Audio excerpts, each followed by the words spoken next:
একমাত্র সম্বল দোকান হারিয়ে কুমিল্লা শহরের অশোকতলা এলাকার মুদি দোকানদার গৌতম চক্রবর্তীর পরিবার এখন দিশেহারা। 10 দিন ধরে ঘরের চুলায় নেই আগুন, অঝরে কাঁদছে তার পরিবার।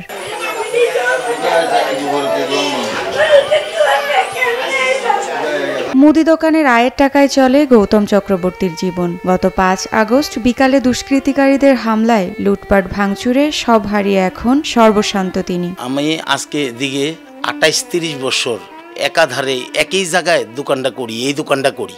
ওই দিন হঠাৎ করে দুর্বৃত্তরা আমার দোকানটার সবরি শাটার, 5টা শাটার, সবরি শাটার কোবাইয়া আমার অনেক মালামাল, তারা অনেক নগদ টাকা এইগুলা নিয়ে গেছে। আর এলাকাবাসী বাকি মালগুলা আমার ঢাকায় নিয়ে আমার ওয়াইফের কাছে ফেরত দিছে। কিন্তু আজকে পর্যন্ত আমি দোকানটা আর খুলতে পারতাছি না, বন্ধ।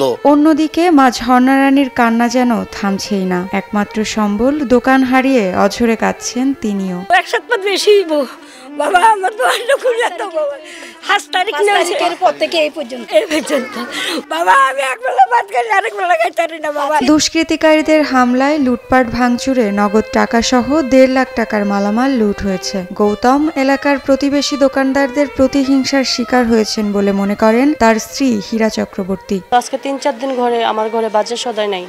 আমার স্বামী এই এলাকাতে অনেক দোকানদার অনেক ঘরে ঘরে বাকি আছে, আমি বাকিগুলো কালেকশন করি। আজকে অনেক দিন ধরে দোকান ভাঙার পর থেকে আমি এসে বাকিগুলো কালেকশন করি। অনেকে দেয়, অনেকে দেয় না, অনেকে বলে যে পরে আসেন। স্থানীয় এক প্রতিবেশীর সাথে কথা বলে জানা যায় এলাকায় গৌতম আছেন প্রায় অনেক বছর, কিন্তু তাকে কখনো ঝামেলায় জড়াতে দেখেনি কেউ। এই এলাকার তো অনেক বছর ধরে এমনি কারো লগে কোনো রাঙ্গামার দেখছি না। আশেপাশের সকলের সহযোগিতায় পুনরায় দোকান খুলতে চান গৌতম চক্রবর্তী। এছাড়া প্রায় 20 জন মানুষের ভরণ পোষণের দ্বিতীয় কোনো পথ খোলা নেই বলে জানান তিনি। 19-20 জন মানুষ আমার ঘরে খায়, একই ঘরে বাস করি। এখন আমি দোকানটা যদি এলাকাবাসী সহযোগিতা করে, সবাই সহযোগিতা করে দোকানটা খুললে না দেয়, আমার সংসারটা চলতেছে না। অনাহারে অর্ধবেলা খাইয়া আমি সংসারটা চালাইতেছি। সবার কাছে আমি আকতি মিনতি করি, আমি হিন্দু মানুষ, আমি কারোর সাথে, এলাকার কারোর সাথে আমার ঝরগাঝাটি নাই, দোকানের আশেপাশেও কারোর সাথে আমার ঝরগা নাই।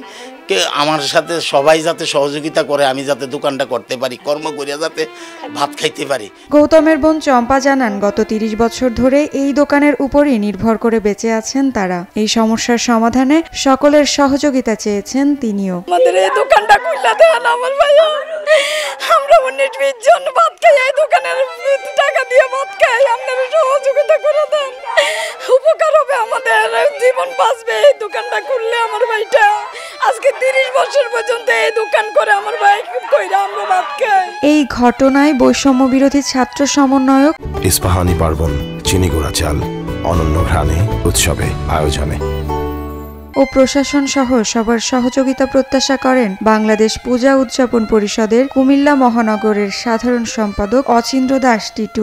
বৈষম্য ছাত্র আন্দোলনের সমন্বয়কারী আছেন বা বিভিন্ন দলের যে নেতৃবৃন্দ আছেন, তাদের কাছে আমি অনুরোধ থাকবো যে গৌতম চক্রবর্তীর দোকানটা যেন চালু করা হয়। আমি আমার প্রশাসন সহ নেতৃবৃন্দের কাছে আমি অনুরোধ করবো যে আমরা তার দোকানে খুলে দিয়ে তাকে আবার তার যেন ব্যবসা বাণিজ্য করে যে সে সংসার চালাতে পারে, সেই সুযোগ তাকে দেয়। এই ঘটনায় গৌতম চক্রবর্তী কুমিল্লার কোতোয়ালি মডেল থানায় অজ্ঞাতনামা ব্যক্তিদের বিরুদ্ধে অভিযোগ দায়ের করেছেন বলে জানান টিটু দাস।